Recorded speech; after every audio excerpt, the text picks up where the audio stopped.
When I went from St. John's into graduate school, I went into school in engineering. I discovered in the first semester I was there that I had some advantages that the other students didn't have. I had some handicaps. I didn't know a lot of things in every class I took. But in every class that I took, I knew what a question was. And it turns out that most of my fellow graduate students didn't know what a question was. They thought a question was a statement on a piece of paper that ended with a question mark and required them to fill in numbers into a formula to get an answer. I understood from St. John's a question to be something very different. A question is something that seeks to or builds on understanding. It's not a mere bit of information. It's not seeking a bit of information.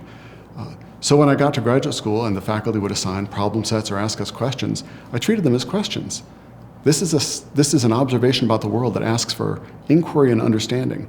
And I would be sitting next to, at the table in the coffee shop, other graduate students like, I don't get this. I've plugged all the numbers into all the equations I have, and I can't get anything that makes sense. And I thought, why would you do that? Life isn't made up out of worksheets where you plug numbers into equations, but that's what their undergraduate education had been. So there's one way in which I think St. John's graduates are especially well prepared to do scientific research and work in the sciences, because they know that a question can go unexpected places. They know that a question is an opening, not a boundary that closes something off. And so I think they're also more likely to be able to spread beyond the narrow view of, here's my research project. I'm looking at X, Y, Z. Someone who has a liberal arts education might realize that those are artificial boundaries and see when a question needs to push beyond them. If our students left thinking one particular way, I'd say we haven't freed them at all. We've stamped them. We've made an imprint on them.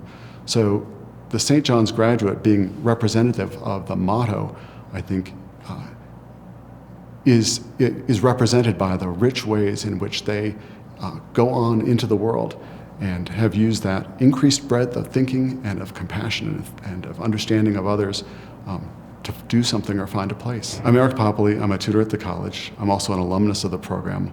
Although I left the liberal arts for many years to work as an environmental engineer, I've come back to be a tutor because I discovered in graduate school that what I was interested most in was teaching and learning.